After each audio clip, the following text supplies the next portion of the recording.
Hi, I'm Liz Seeley, founder of Starry-Eyed Strategy, and I help you turn creativity into your greatest competitive advantage. After decades partnering with the world's best, biggest, and most beloved brands, I want to take you behind the scenes to see how the most creative leaders turn ideas into impact.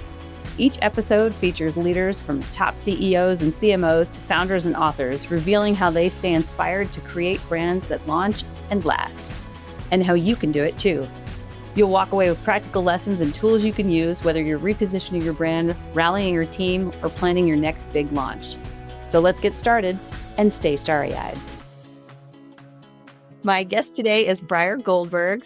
Briar is one of the most sought-after communications coaches and the force behind hundreds of the most memorable TED Talks of our time. Briar is a speechwriter, strategic communications expert, and the head of speaker coaching at TED. In addition to coaching hundreds of TED speakers, she's worked with leaders from some of the world's largest companies, including the CEOs of Meta, Ford, Levi's. Briar's coached and written speeches for Oscar and Grammy winners, Nobel laureates, and government officials. She's taught business communications at Stanford University's Center for Teaching and Learning, and then also at Northwestern's Kellogg School of Management. Her advice on public speaking and effective communication has been featured in the Wall Street Journal, The Muse, The Huffington Post, Fortune, CNN, ABC News, and Inc. magazine. That's a lot, Briar. She helps leaders develop the clarity, confidence, and presence to move rooms, mobilize teams, and communicate ideas worth spreading. Briar, welcome to Stay Starry-Eyed. That's a nice intro. And thank you, Liz. It's so nice to be here. I'm excited to be with you, especially on this snowy day. And as we begin, Briar, I'd love for you to speak directly to the brand leader listening. What do you hope they'll take away from our conversation today? What do you hope they might try or think differently about for their brand and business? I mean, I got to say, Liz, as a communications person, I love that you're not burying the lead. I mean, that's a genius first question. So thanks for teeing that up. Of course. I mean, honestly, every time I get to talk about communication, which of course I get to do a lot, it's my favorite thing to talk about. My goal is to help anybody that wants to learn be the best communicator in whatever room they're going into next, whether that's like a Zoom room, whether that's like a big board meeting, whatever. And the way you do that, like it all boils down, we're going to talk about this a lot today, but it all boils down to how can you center your audience in your communication? Like if you do that, you will be the best communicator in the room. There's a lot of other things you have to do, but I would say if people are thinking about what to listen for, let's talk about that because that's the whole bag. I love it. And I love how you said not bury the lead, but tell them what you want to say. I know a lot of public speaking coaches say, tell them what you want to say, explain it, tell them again what you want to say. Like what? Nobody has time for maybe back in the day, you could go on a long journey and twists and turns and maybe eventually end up at your point and people would be delighted, but nobody has time or the attention span for that anymore. So let's just get right to it. And that's really important. And part of that is understanding what is your audience coming to your meeting, your all hands, your pitch, expecting and needing, and how can you deliver on that? Totally. Which is why I think TED conferences and TED Talks, that was sort of a visionary move even back then. For a lot of people, TED Talks, which for anybody who doesn't know, I doubt anybody doesn't know, but they're short, powerful presentations about big ideas. TED Talks have become this gold standard for public speaking.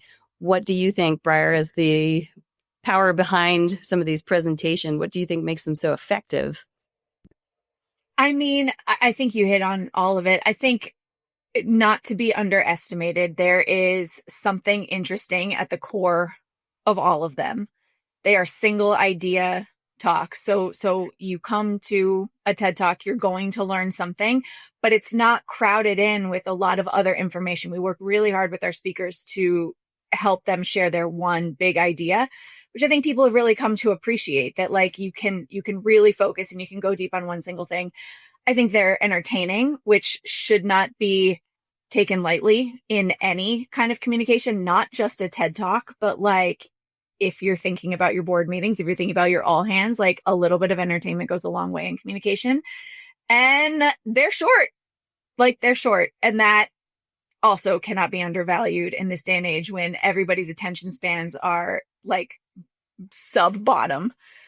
Blame whoever you want for that. But like they're short and it's hard for people to sit and listen for a long, long time now. So if you can learn something in a quick hit, like by all means, that's great. So I think that's what's really helped them take off. And I'm so grateful for that. Obviously, I've learned a lot. Even before I was with the TED organization, I learned a lot from TED Talks. And now, of course, I get to learn every day, which is the best.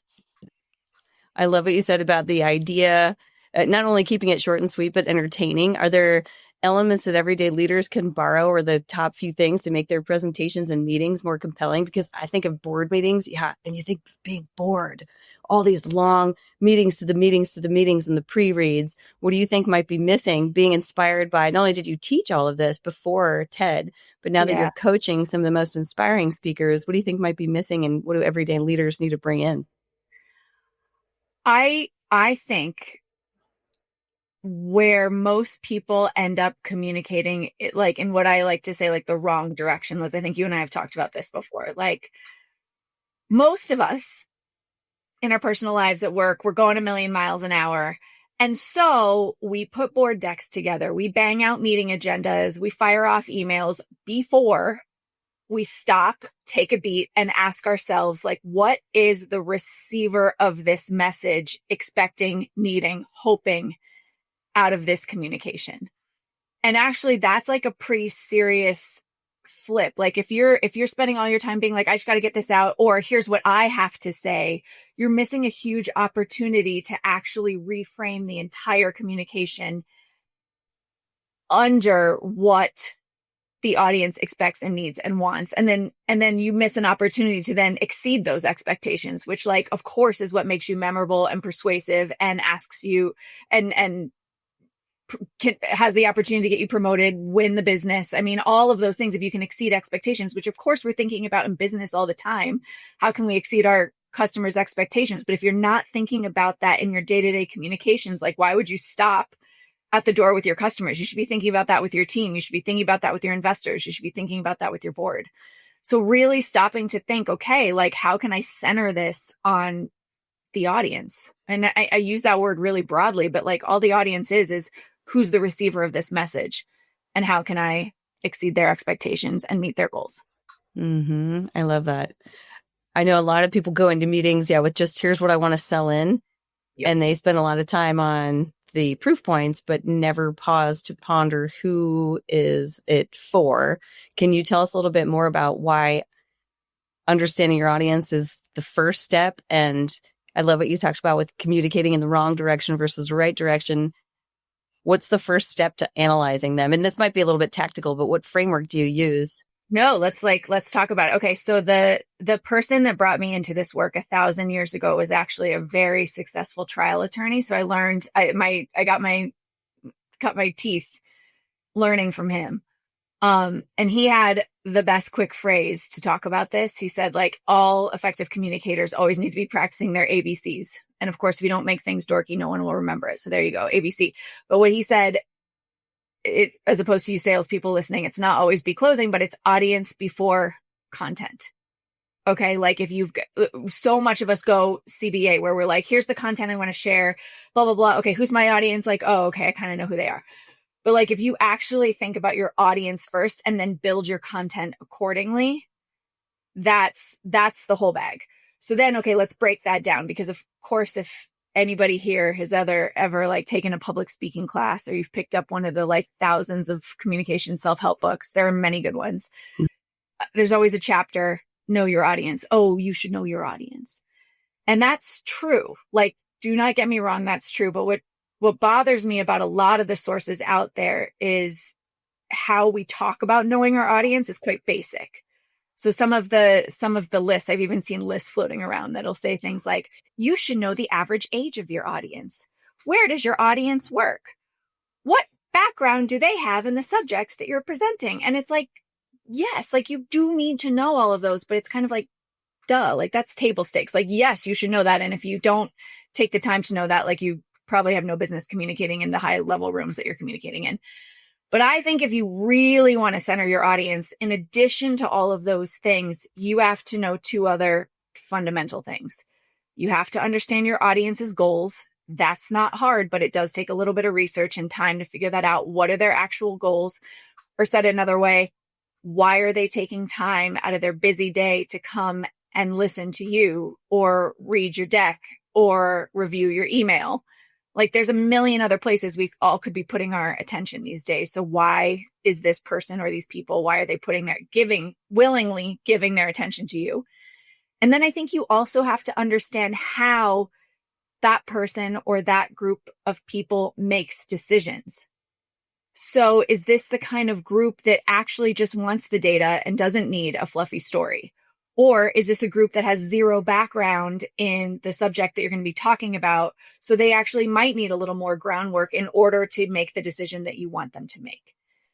So I would say like taking time to really do that level of evaluation, that's the framework. Putting a value on attention time and then figuring out like what kind of information can you serve up on your communications silver platter and in what order to get people to make the decision that you want them to make. That, if you've done your ABCs correctly, also benefits them, makes them more effective at their jobs, helps them make a better investment, helps them make a better decision.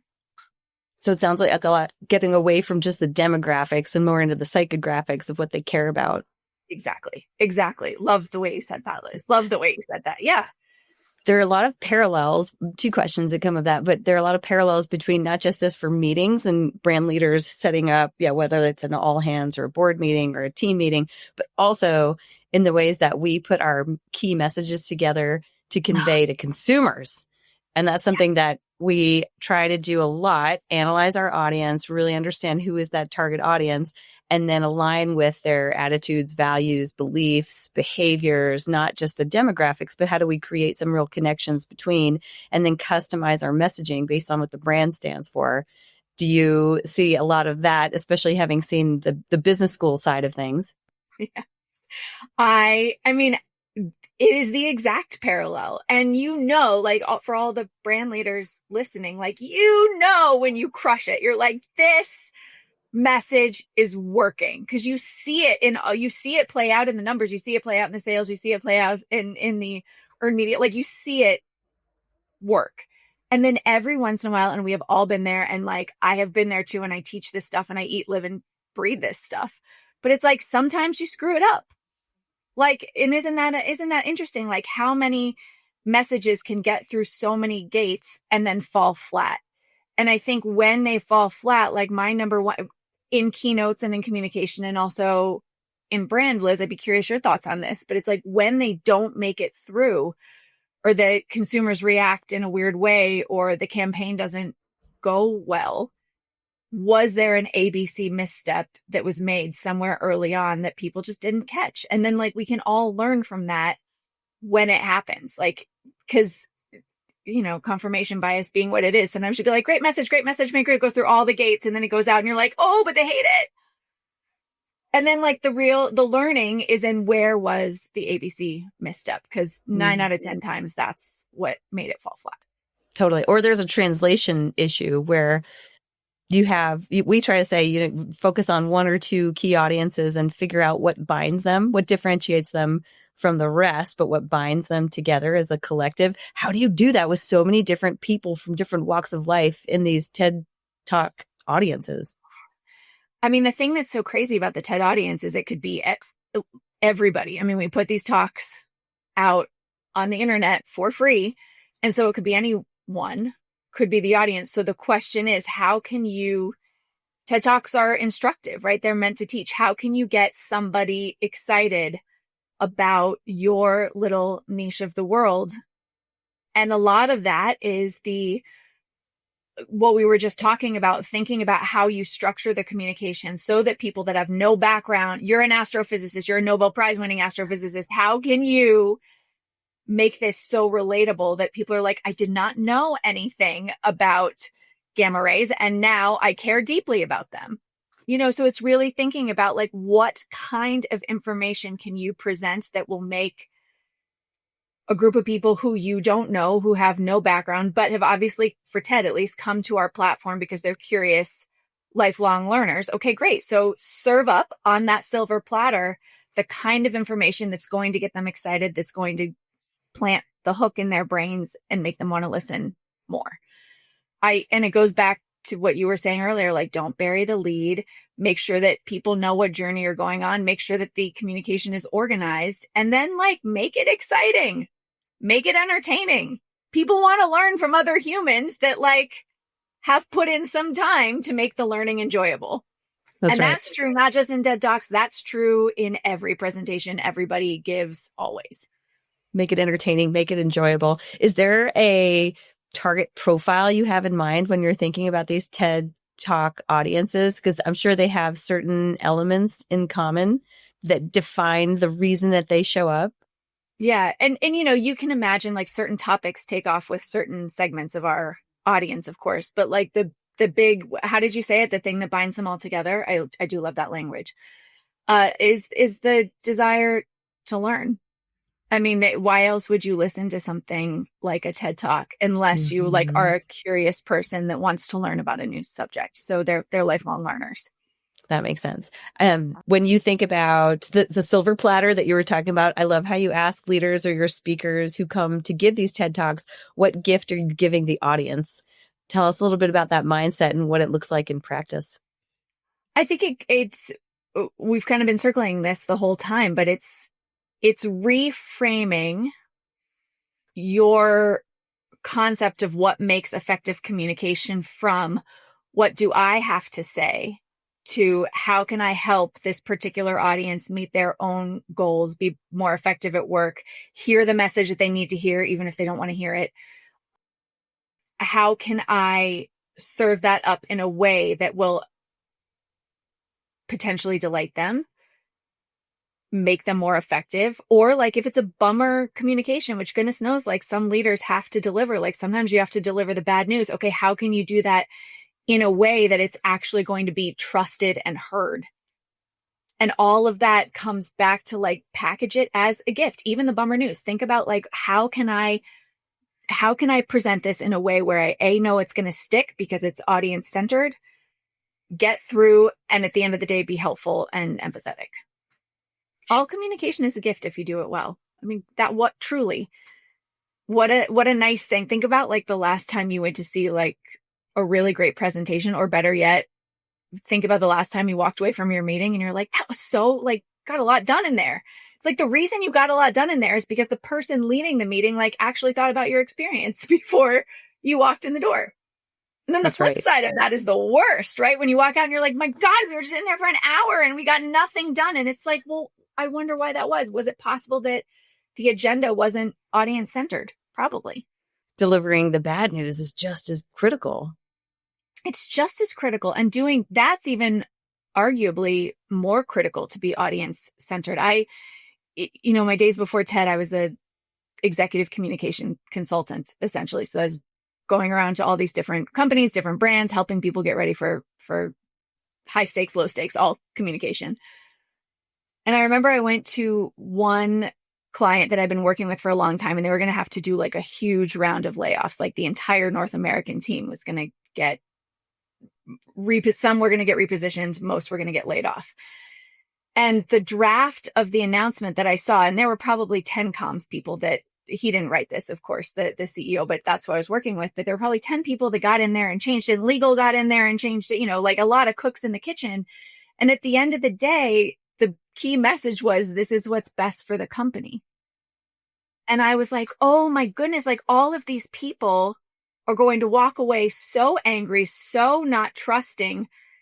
Some are going to get so angry that they say bad things about the company publicly, which of course comms and PR people are always thinking about, versus how can you reframe that to talk about, this is not what's best for the company, versus I'm sorry this is happening. We're going to do everything we can to make sure you all transition gracefully.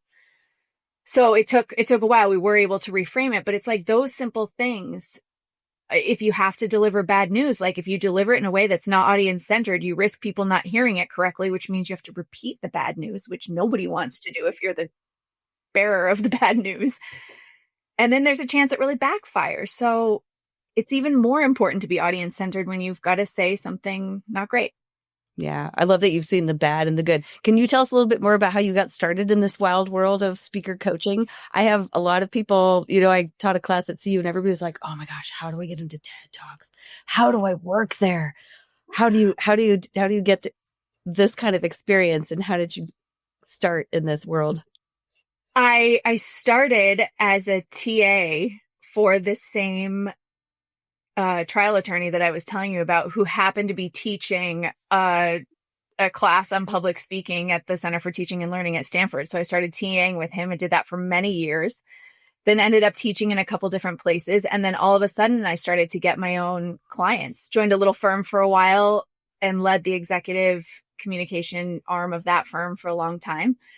And then that led me to all kinds of cool brands, all kinds of cool rooms, met a lot of really interesting people, got to see communication happen at big organizations and small organizations, and leaders develop within all those organizations. And then lo and behold, TED was one of my clients for a couple of years. And I just had so much fun every time I got to work with a TED speaker that I finally got the courage up enough to ask TED if I could come inside. And that was 8 years ago. That's amazing. Wow.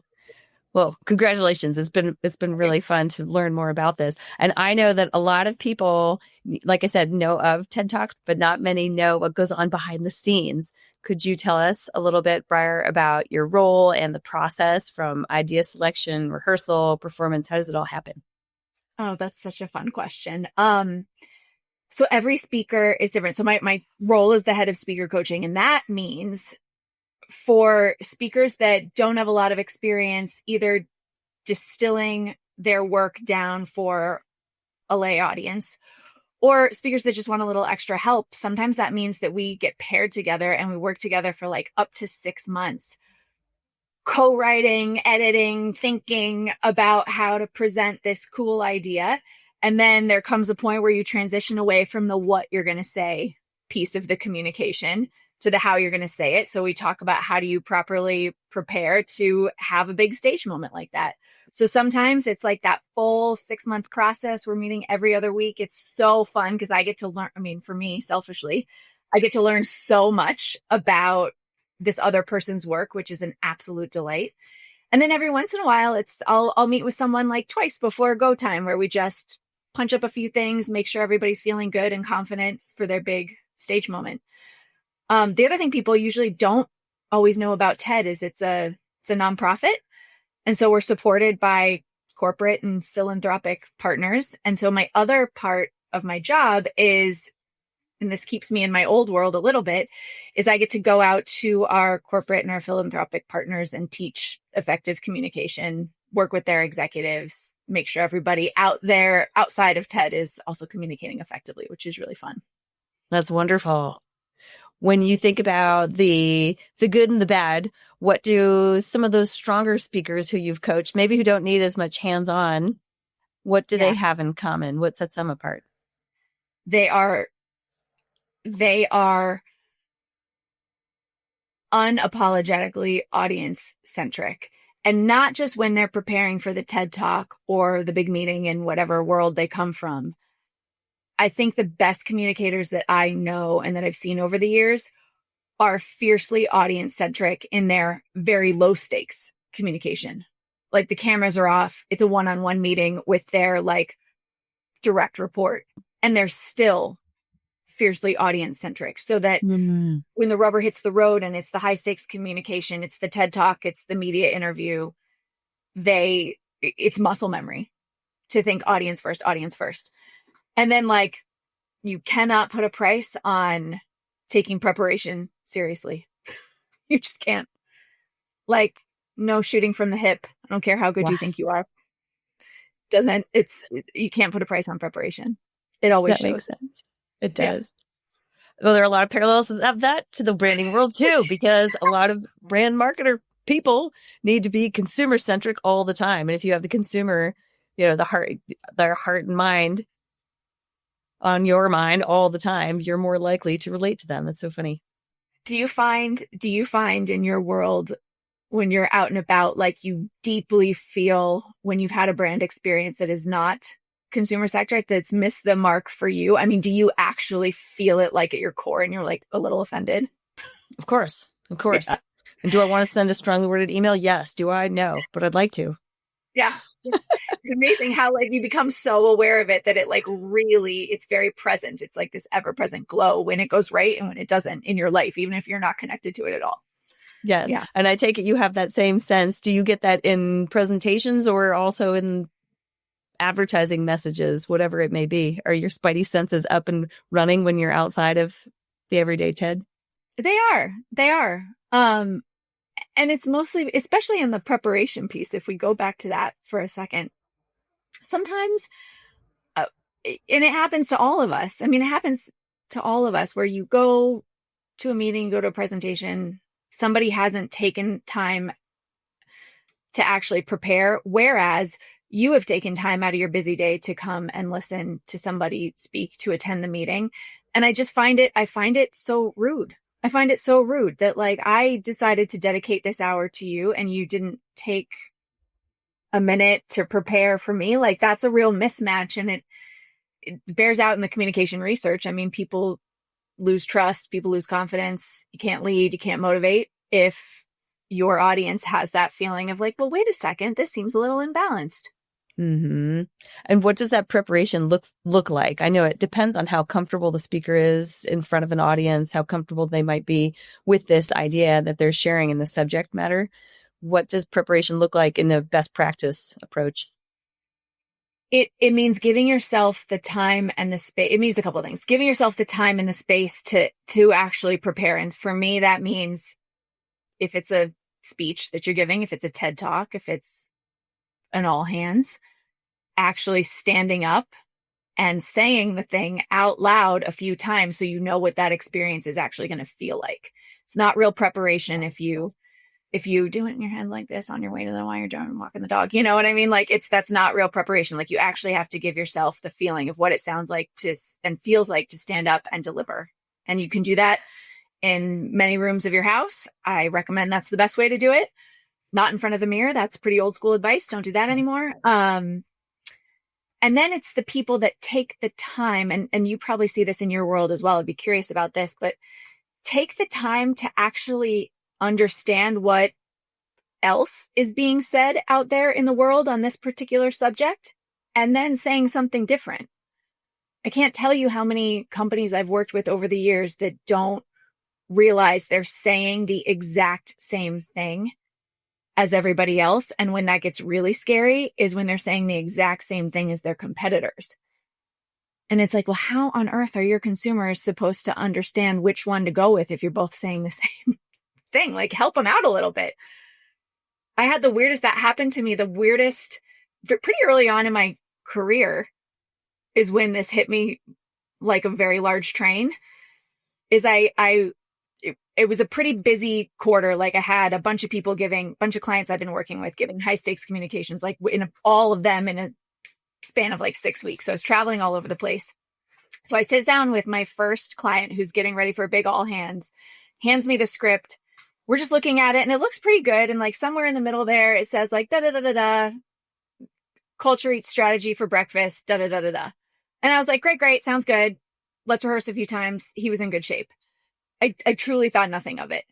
And then the next week I went to work with this woman who is the CFO, thank you very much, of a big retail company. So it was a totally different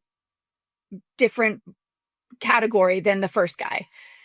She was getting ready for the earnings call, which like for all you people out there know that the CFO section of the earnings call is like the least creative, not that fun section. But she had like a little paragraph of pleasantries before she was going to start speaking. And sure enough, in the paragraph of pleasantries, it was like, blah, blah, blah, blah, blah, culture eats strategy for breakfast.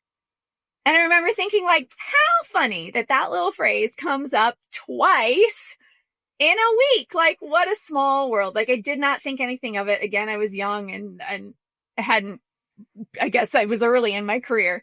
And then literally 2 weeks later, I was going to prepare someone who was showing up in a fireside chat at Dreamforce. And so we got ready. Everything was great. He sits down in the fireside chat, starts going. He's like I'm sitting in the front row. He's like feeling really good. And he turns to the guy interviewing him. He's like, well, you know what they say, culture eats strategy for breakfast. And I was like, oh my God, hold the train. Like none of these people realized that they thought they were saying something so innovative and interesting. and they were all saying the same thing on the same week.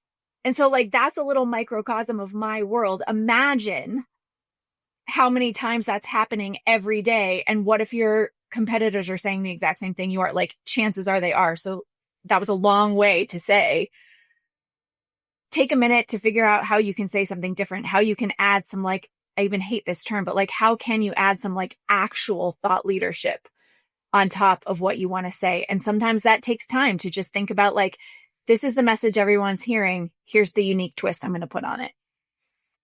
How do you advise people to do that? I love this so much because I see it, especially in the same categories. We do a ton of work in hospitality. I think, different restaurant concepts in the same space, and they're all saying the same thing. Worse, not only are they saying the same thing, they stand for a lot of the same things. They sell the same things. Everybody's going to do dirty soda. Does it fit the brand? No, but everybody else is doing it. How do you encourage people to at least check in on what's going on around you and do it differently? How do you inspire them to think differently, be a little bit more creative? I have two thoughts on that. One, perhaps less exciting, but very important. And that is, like, do you know what everybody else is saying?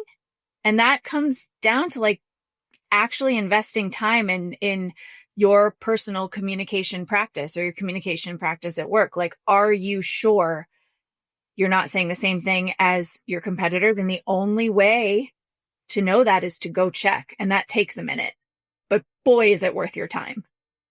So I think that, I mean, that's not a very sexy answer, but it's like, that's the truth of it. Like, you actually have to do the legwork. And then I think it's like taking a beat.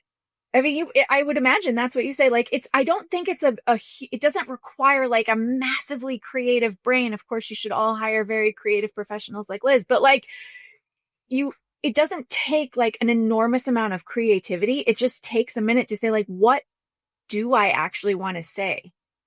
Are we sure that dirty soda is right for us? Like, take a breath before you jump in. With communications, I always say, like, if it rolls off your tongue so easily, like if a turn of phrase rolls off your tongue so easily or flows out of your fingers when you're typing, like, is it because it's actually creative in yours, or is it because you've heard it 27 other places and that's why it so easily comes out? In which case, just take a second and rephrase. Brilliant. I mean, there's no secret sauce to it. It's paying attention and then actually deciding, like, what is your opinion on this particular subject? So take a minute, take a beat, take a pause to ponder, which not a lot of people do. And it's hard. Like, that is very hard to do these days. Like, we're all moving 1 million miles a second. So like, of course, when things come so fast and like you throw AI in there and like, oh my goodness, like, let's remember like how AI has been trained, at least like the AI that exists today. It'll be different tomorrow. And I don't know when you're planning to publish this. So permission to retract, but like, that's right. AI is being trained on everything that's already been said. So like or written.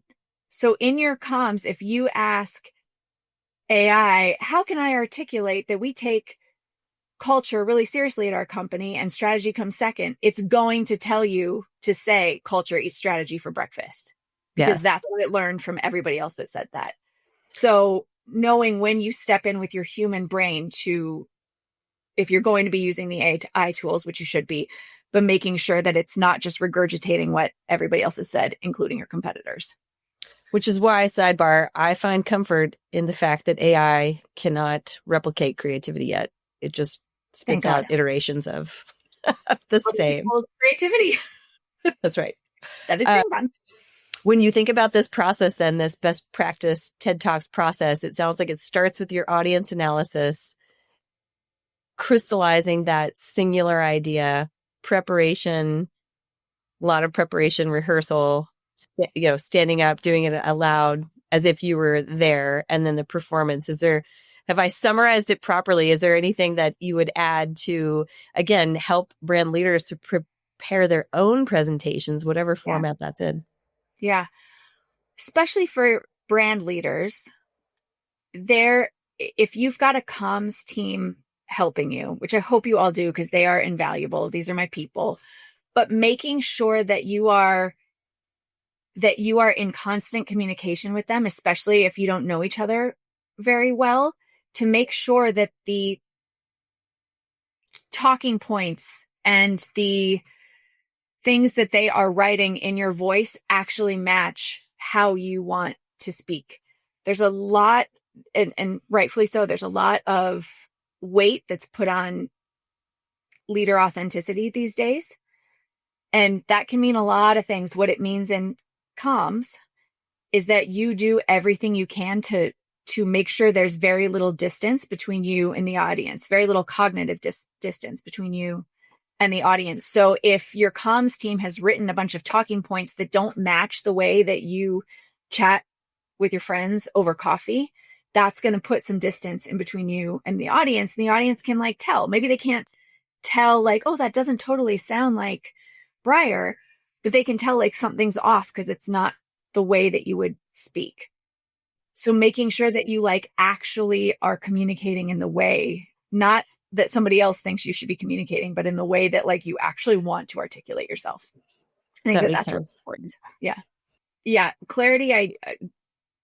That's quite important. Like if your communication isn't clear, then if your audience can't do what you want them to do, if they don't understand what you're trying to say, I think most people know, I shouldn't say this, but I think most of us know that like that means not using the big obnoxious words and phrases and sentences that go on for days. Like most people know that that's not helping with clarity, but the clarity problem I see more often when I work with corporate organizations, especially, is that the message is actually like short sentences, words that are familiar, but means nothing. Like we learn nothing from it because it's just gobbledygook. You know, culture, strategy for breakfast, innovation is in our DNA. Like all of like, what does that actually mean? And if we're learning nothing, then your message also isn't clear. So move away from the buzzwords, you're saying. Move away from these. Like say what you mean. I mean, this is why you came to the podcast, everybody. Here's the big piece of advice. Say what you mean. That's how you become clear. But it's so easy with all of the sources out there and all of the things that like we said, flow out of your mouth or through your fingers very easily, to say something that has no meaning. But like actually say what you mean so that people understand what you're trying to articulate. Exactly. When you think about simplifying, stripping it down and getting rid of some of maybe the business speak that bogs us down to get to sheer, singular idea or the storytelling behind it, are there any tips or tricks that you use for that, just to shed what you don't need? I think, yeah. It's so, okay. I did not come up with this term, but this will help everybody here. The brilliant financial communications professional named LJ Rittenhouse came up with the best phrase for the kind of communication we're talking about right now, where it's just like buzzwords, corporate speak. She calls it FOG, which stands for fact deficient, obfuscating generalities. FOG for short, like foggy communications. I couldn't love this term more. Wish I came up with it myself. But I think it's like checking for fog. So fact deficient, let's like break it down, right? So fact deficient means it could be a whole paragraph of information, but we learn nothing. Like there's no actual information there. Fact deficient.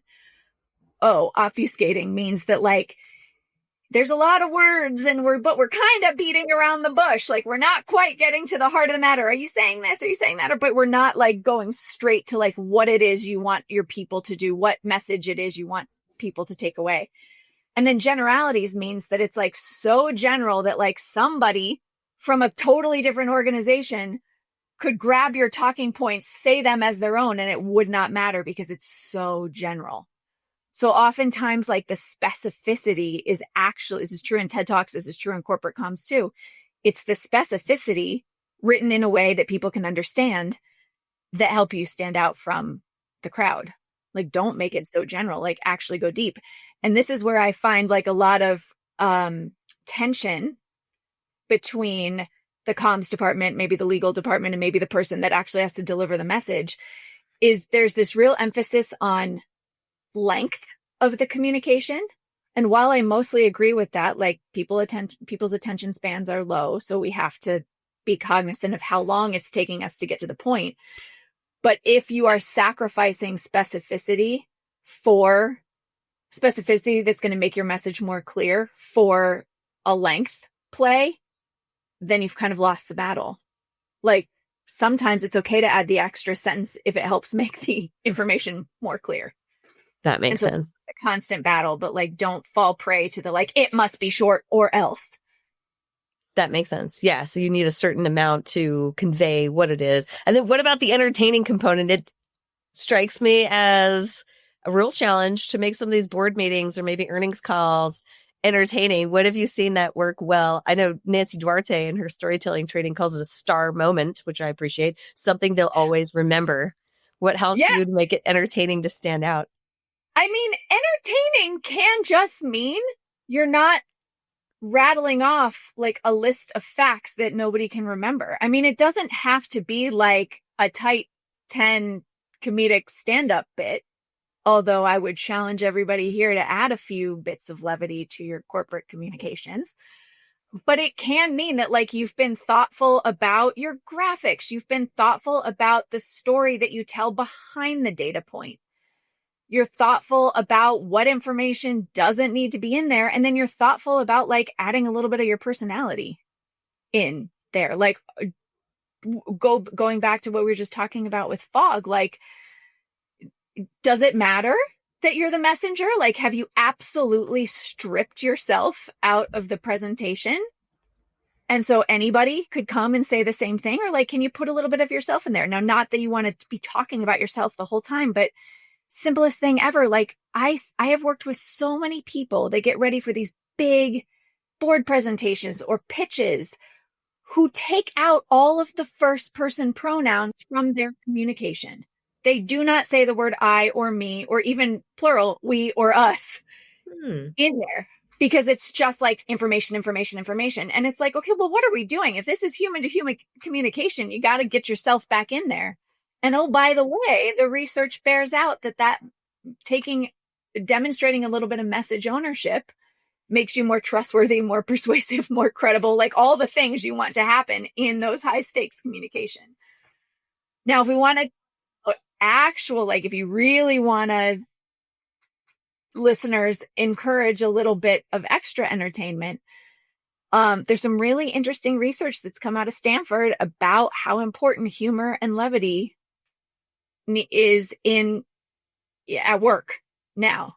Now, of course, you got to be careful. You don't want to like send off any like HR sirens or whatever. So there's a way to do it. Jennifer Acker and Naomi Bagdonis have written a great book called Humor Seriously, where they have done all of the research for you. These are two women from Stanford. They've done all the research for you on like how to appropriately bring humor and levity into the workplace. That's awesome. Like it's not just a nice to have. Like what they're finding in their research is that your teams gel faster, your sales are better. Like there's actual real business ROI connected to a little bit of humor and levity. That is awesome, because you're making the workplace more fun, probably, which bonds people together. It does. And like, if you're making your customers feel more relaxed, then like, good on you also. Which is probably why some of the messages, maybe it's advertising, takes a form that are entertaining. You know, Liquid Death gets a lot of credit for that because it's more an entertainment company that's conveying a message in a fun way. That's right. When you think about Briar, the humor behind it, for the last decade or so, people have said storytelling is key for persuasive presentations. I can see how a little bit of levity, humor, entertainment would also be that. What else do you see as maybe some big shifts in how we present ideas and influence people, considering, like we said, all the craziness with AI, different fragmented media channels? What are going to be the next big tools that we should brush up on, get good at? Yeah, I don't think effective storytelling is not going away. Like there's a reason that stories are the tried and true a piece of tried and true effective communication.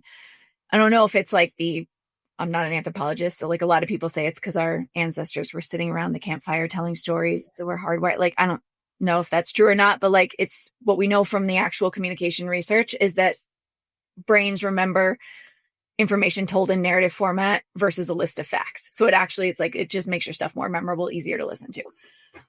So I don't think storytelling's going away. I do think levity is going to become a thing. And I think that as you were talking about, AI, different media channels, all of this, what I think we're maybe just on the cusp of this, but I think what people are going to start to be able to differentiate is how much effort the communicator has put into the message, the story, how much humanity is in there, because there's a lot of AI slop that's coming out and people are starting to notice it and people are starting to get offended. So I think the best communicators are going to be the ones that leverage these tools, but also understand what a human audience still wants and needs and be able to combine the two.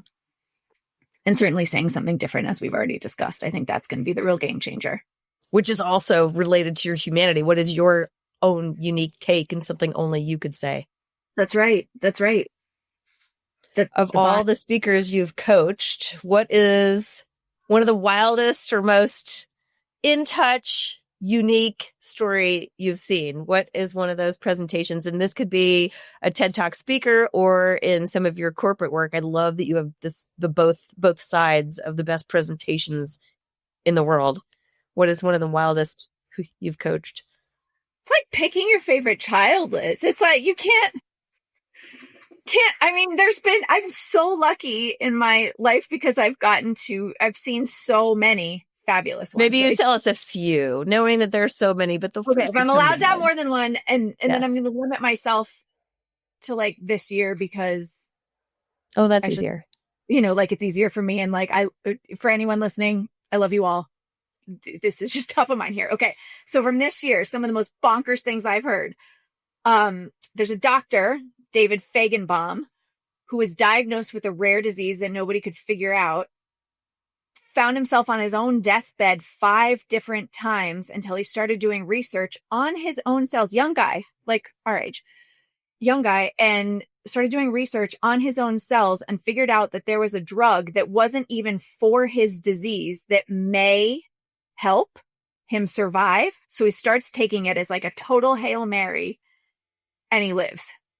And so now he started this company to repurpose the known drugs for diseases that don't have a cure to see if there's any other matches out there. And he's having crazy success. And then you sprinkle AI on top of that, which of course he's done.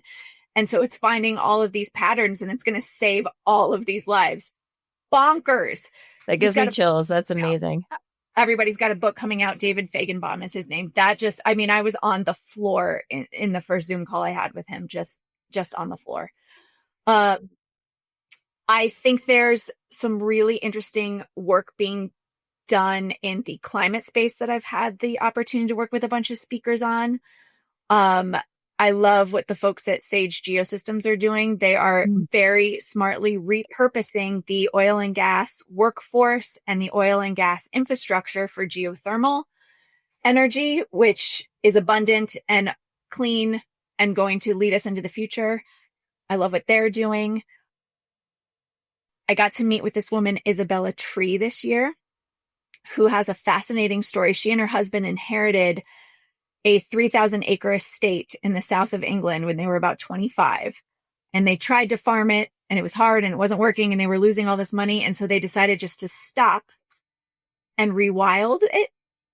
And so they've done all of this work. They've got this team of ecologists and biologists, and they've rewilded this 3,000-acre estate. And now it's kind of like the gold standard for how we might bring back endangered species and natural ecosystems. It's beautiful. Wow. I mean, I could go on forever, but it's like, that's the beauty of being a lifelong learner. Like anybody can go do that. I just happen to do it at work, but there's a lot of builders out there doing really neat things. And all you have to do is listen to what they have to say. That's amazing. And remind me how you find all these amazing stories. How do you identify the speakers? Oh, so fun. Well, listen, everybody.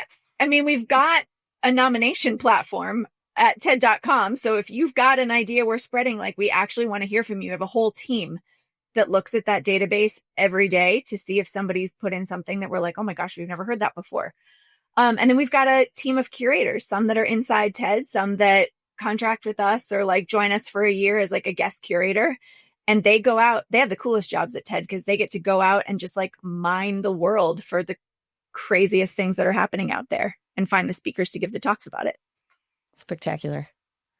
It's You have the fun. best job ever. And I think you have the best job to see on the front lines and help all these people to convey what they have to say. How do you stay creative day to day, Briar, and all that you're up to? Oh, what a fun question. The concept of the adjacent possible really resonates with me. Do you know that? Or maybe your listeners know what that is. It started as a mathematical principle, but that's not how a lot of people use it. It's just like what it means is like you learn one thing, and because you've learned this one thing, perhaps you open up the door next to it that has all of these other possibilities. So you walk through that door and it's like, okay, what are you learning here? And because you've now stepped into this other area, that opens up another door for like other things you might be able to learn. So it's like all about the adjacent possible. What's just over to your right or just over to your left? If you learned one new skill, met one new person, learned one new concept. And so I think like from a creativity standpoint, like letting that drive, it's like I'm having this really hard problem at work. And maybe if we just tap into the adjacent possible, like way over here, kind of off left field, maybe my answer's over there. Same thing with like your personal creativity. Like you learn how to tile one bathroom and then you're like, wait a second, I think I could do my whole kitchen. Wait a second. Now I think I might be able to replace the countertops. Like it's all about the adjacent possible. You know one thing and then you grow and you grow and you build. And then all the dots start connecting. Mm-hmm. And then you can do anything. Then you can basically do anything. Heart surgery is next. Let's go. Not recommended. Not officially recommended by Starry Eyed Podcast. Disclaimer. Well, I could talk with you all day. In the interest of time, because I know you have some flights to catch today, we will switch into our Starry-Eyed Sparks, a bit of a lightning round.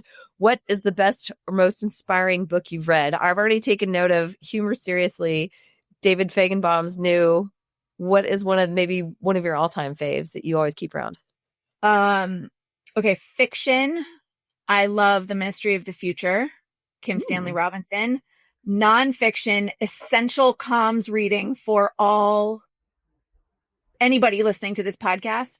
Robert Cialdini's Influence, but all his books are fabulous. But his recent edition of Influence is a must read if you have to communicate anywhere at work. Brilliant. I was going to ask you that. I have a lot of the different storytelling books, presentation books. Those are your favorite series? I mean, his work is absolutely, he's the father of persuasion and it's absolutely groundbreaking. And if you want to go really nerdy, there's another one, Richard O. Young, How Audiences Decide. It's basically a collection of all of the communication research. So it's more like a reference manual, but it's a huge guide. Everything in communication has been researched. Like don't leave anything up to chance. If you've got like a high stakes one, if you need to know how to be more trustworthy, there's science that tells you how to do that. So keep that in mind. Do you read all the new things that come out about all the different presentation methods too? I do. Yeah, you have to. I have to in this job, especially because like attention spans are changing. So what if the study from a couple of years ago is no longer relevant? But nothing can be, you don't have to leave anything on gut feel when it comes to effective communication. Like somebody's looked at it and those two books will set you up for success. We've studied this for generations. Might as well use it. Yeah, exactly. What is a brand you admire, Briar, that's maybe not your own, not TED related, but another brand in your life you love? Okay, I'm currently, this maybe reveals a lot about the current crowd here, but I'm currently very excited about MIDI Health, which is this pretty newer company that has set up an entire health ecosystem for perimenopausal and menopausal women. Just everything that never existed for us before. They have figured out a way to deliver it in the most like customer centric way. I'm using a bunch of their products. Like they've got nurses on call. They've got telehealth. They've got supplements. Like they've thought of everything. And it's so clear that they saw this hole in the market and then figured out how to fill it in the right way. And so I've been delighted by all of that. That's and if we're awesome. talking about humor, I also love the folks at Tushy. Best brand voice I've seen in a long time. What's I don't know if Tushy? anyone. They're a bidet company. And I think I don't totally speak brand or brand marketing, but I think they've got a very funny brand voice. And of course, I'm always looking for examples of humor. Yes. And boy, they've got it. That's awesome. That is another great parallel to the brand world, because when you have a brand, you are personifying that brand, whether through archetypes or personalities, and then you have that look and feel, tone of voice. What can you say in one way only you say it? Love that. Yes. Love one. Which word describes how you want to lead the next year? Oh yeah, this is a great question. I think gracious. I think gracious. Like I always try to do that, but maybe leaning in a little bit more to that, making sure that everybody has the benefit of the doubt, that I'm paying attention to how people are feeling when they come to work with me a little bit more. That makes Can sense. always be more gracious in leadership. Love it. One new thing you'd like to try? My gosh, my grandmother, my 101-year-old grandmother, thank you very much, just gave me her spinning wheel. Ooh. So I'd kind of like to learn how to use that. It's just a piece of decor right now, but I'd like to learn how to use that. That's wild. It takes me right back to Sleeping Beauty. All right, tell me if you'd make something on that. I will. Briar, your go-to walk-on song or pump-up song? What do you do? If, say, you are going to be on stage, what would you play?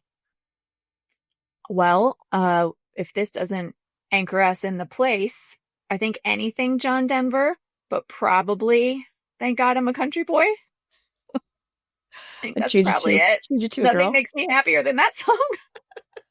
I love it. Your favorite cocktail or mocktail? Oh, the paper plane. Ooh, what's a paper plane? Very easy to make. Equal parts lemon juice, bourbon. You can make it with whiskey, Aperol, and Amaro Nannino, which is kind of a herby Italian liqueur. Ooh, that sounds amazing. Maybe I'll bring that to your house. One for you. I'll make one for you. They're delicious. Thank you. Okay, perfect. Well, Briar, this has been such a joy. Like I said, I could talk to you about this all day. I have loved my time with you. Thank you for sharing your expertise and experience and ideas with us. 2 final questions for you. What's one mindset or action you'd encourage brand leaders listening to try after today? Maybe do differently.